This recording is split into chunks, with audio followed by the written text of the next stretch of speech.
Mesdames et messieurs,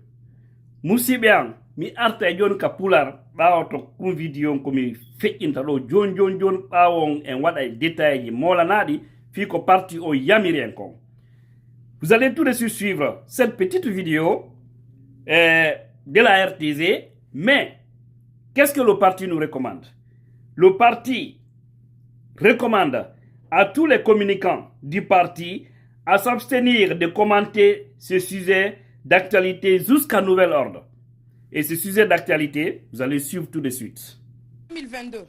dans la poursuite des opérations de récupération des domaines publics de l'État déclenchées depuis novembre 2021, le Comité national du Rassemblement pour le développement a reçu ce mardi 15 février 2022 les occupants des villas de la cité ministérielle et des domaines publics maritimes du Petit Bateau. Considérant que tous les domaines précités sont publics et par conséquent inaliénables, les occupants ont été invités à prendre toutes les mesures idoines pour libérer les lieux avant le 28 février 2022 à minuit. Dans la même logique, les cadres impliqués dans la délivrance des faux documents seront très prochainement présentés devant les juridictions compétentes. Le CNRD rassure l'opinion nationale et internationale que ces actions n'ont pour seul objectif que la récupération des domaines publics de l'État, dans l'intérêt supérieur du peuple de Guinée. Conakry le 15 février 2022, le CNRD. Et l'affaire Air Guinée est aussi sur la table du procureur. Le parquet spécial indexe plusieurs personnes pour des faits graves. L'enquête est en cours. La vente donc de ce bien de l'État concernait le Boeing lui-même, 737. Dans la cession de ce bien de l'État, certains cadres de l'État et un opérateur économique ont commis des infractions graves à la loi pénale. Les personnes visées par cette enquête sont M. Mamadou Sellou Dalen Diallo, à l'époque ministre des Transports et des Travaux publics, M. Cheikh Ahmed Kamara, ministre de l'Économie et des Finances, M. Ibrahima Kamara, directeur de l'unité de privatisation du ministère de l'Économie et des Finances, et M. Mamadou Silla, opérateur économique. Après analyse du rapport d'audit, le parquet a requis l'ouverture d'une information pour les faits de malversation dans la passation du marché public. E haraw jarama musibe yewten fi affaire ndu suudu Alaji Sellou Dalen Diallo ko watti kon kadi Air Guinée de gandi hande talata 15 février 2022 haray en fop men jentike communiqué wada don ka RTZ ka télévision wonandema haray woɓɓe yamirama iwgol ko ɓe woni ɗon ɗo e ñande noga e jirati février 2022 ɗo. Donc hande ko 15 février ɗo e ñande noga e jirati ndu lewru ɗo e nduɗo mayde haray taw ɓen on fo iwi ɗon. Jonno haray fi Alaji Sellou Dalen Diallo no tawa e ndumuraɗo ɗon hiɗen andile ko ɓe woni ɗon koko ɓe soodi ko laaɓi poyi ɗimmon ɗum kadi toujours hande e yi monsieur kañum monsieur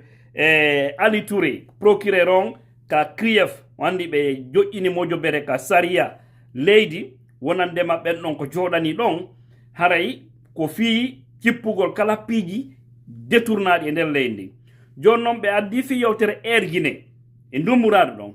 ɗon kadi haray ɓe innama haray kañum Alaji Sellou e monsieur Cheikh Camara e kañum Mamadou Silla so ɗon avion on haray ɓen ɗon kanno noddita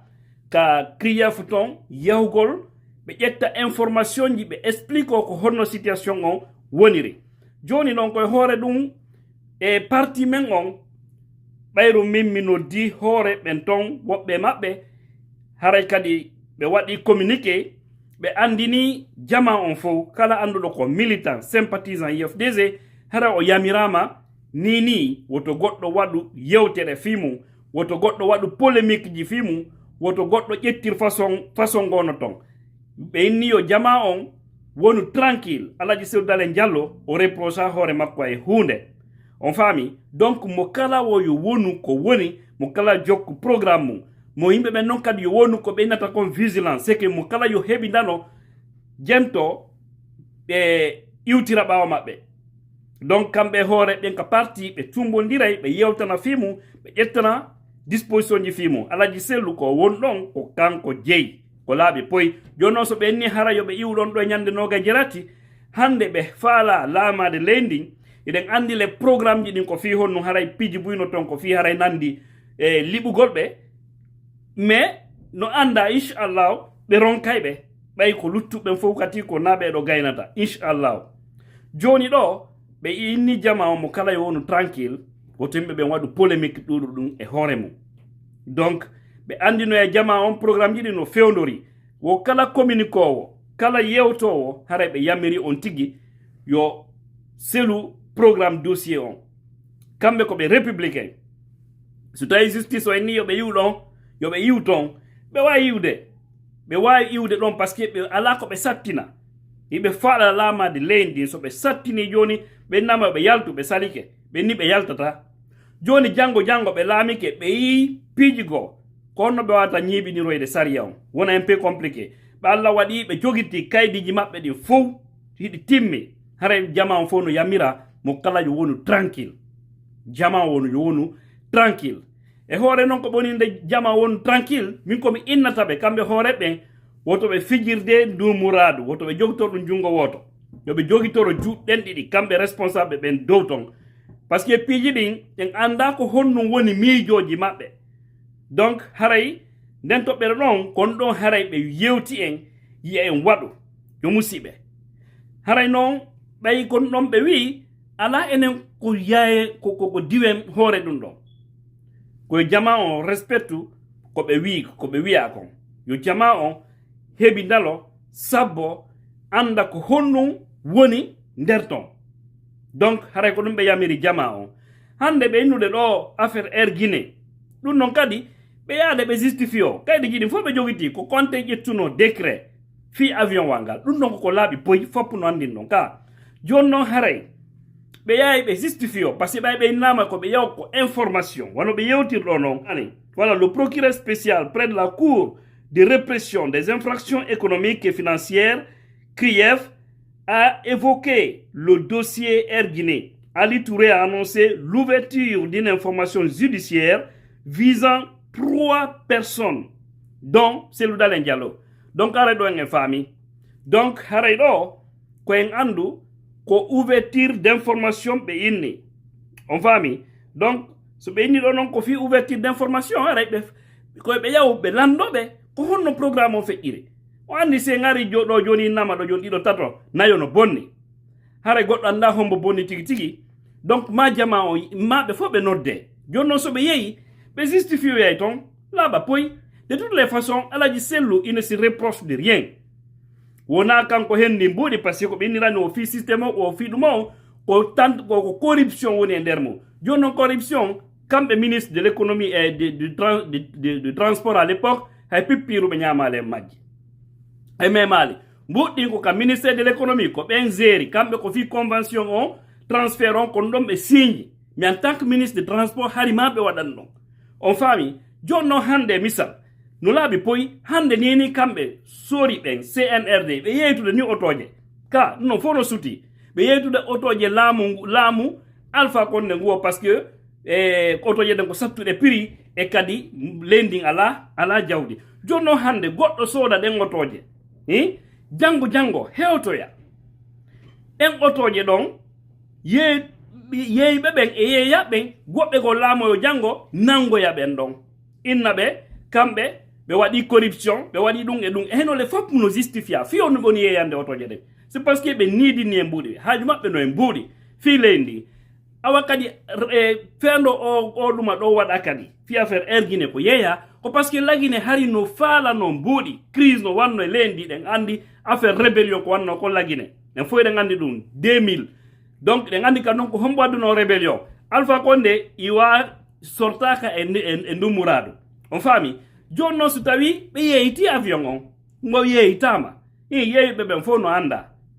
hendi ɓen mbuuɗi avion on no anda ko ɓen ɗon wawete innede honto mbuɗɗi waɗa par ce que ɗon ni kamɓe ɓe yeytude ɗe otoje yeytugol ngol wona ella mais est ce que mbuɗɗin ko honto ɓe watta ɗi mbuɗɗin ko hombo hendi mbuuɗi ko otoje ɗe wona yeeyrede ko hendi ɓe mbuɗɗi ko honto ɓe waɗi ɗi est ce que ɓe wannori ka trésor public est ce que ɓe naɓunori ka banque lagine ko fof kafi ɗon so tawi ɓe naɓi mise kere probléme ala ɗon par ce que ko hunde lagine ɓe yeeyti mbuɗɗin arti ka kes lagine ko honno hulɓini ko so tawi yeeyitama ɓe ƴetti mbuɗɗin ɓe waɗi ka jiifa ko ɗon woni probléme mum joni noon fi Guinée Alaji Sellu memali mbuuɗi o ɓattaki mbuuɗi uralimo donc haray ɓe inni yo jama wonu tranquille wota goto memmin hoore mum jokken décision maɓɓe on haray heno ɗo kañum communiqué mo ɓe waɗi on kañum parti on ɗo emi gaynde ɗo senditano en o vidéo moƴƴa fiyo jama wonu tranquille haray ɓe inni ɗo la cellule de communication de l'IFDG a pris connaissance du communiqué du procureur spécial près la CRIEF annonçant l'ouverture d'une information judiciaire contre le président Cellou Dalein Diallo, Mamadou Sylla et Cheikh Camara dans le dossier Air Guinée. La cellule de communication du parti invite l'ensemble des communicants à s'abstenir de commenter ce sujet d'actualité jusqu'à nouvel ordre. On famille donc yembe na wadu bruit e mum jentoden ha nyande be joni instruction be inni kadi après concertation avec la direction nationale des instructions seront données sur la conduite à tenir. La cellule de communication invite l'ensemble des cadres militants et sympathisants à rester sereins et à ne pas céder à la panique. Le président Cellou Dalein Diallo et ses collaborateurs ne se reprochent de rien. Ils sont heureux de constater que le dossier est transmis à la CRIEF afin d'apporter toute la lumière sur cette affaire. La cellule de communication de l'IFDG sait compter sur la bonne compréhension des uns et des autres. Donc, haray hala fe yatado musibe wonen bao parti on wonen très déterminé on andu tun fous be wawanta Alaji Cellou Dalein Diallo inshallah fous million be wawantaɓe hay e puttere be wawantaɓe si Allahu lan on jaɓi en lammine Alaji Cellou Dalein Diallo lagine ɓe jooɗo ɓe laamondi leydi ɓe holla ko honno leydi laamorte sori ɓen ko heɓɓi kon ko fi laɓɓingol piiji e nder leydi so tawi noon ɗum ɗo na réglement de compte haray no woniri noon ko noon ɓe yaari haray min on mi kondana on faami mais ko sey noon ko fi éliminugol candidat jo ma créygol probléme goo haray ɗon kadi ko ɓe yiyo yeeso to wo kamɓe ɗaɓɓi par ce que gonga ɓeya on ne va pas se laisser faire dans le vide donc haray ko ɗum ɗo ngannelal ɗo mi arno yettingol e moɗo yo musidɓe haray mo kala yo wonu tranquille mo kala yo wonu serein haray nayon waɗu panique e meɗen anden Alaji Cellou Dalein Diallo ko moko baɓe ɓe alla toni fimu kala noon miijiɗo liɓayɓe e hoore tooñe kon tigi yaata accaɓe ɗum ɗon ko noon Allahu lan ɗon waɗiri ko noon le kad mi yarata haray mi sikki ɗon famille message on woten waɗu bruit e muɗum iwtiren ɓaawo parti o ñande kesum kadi yani yo ɓe andina en foppe meɗen haray on jarama sakitana e vidéo o no ɓuuri yajirde e no ɓuuri yawirde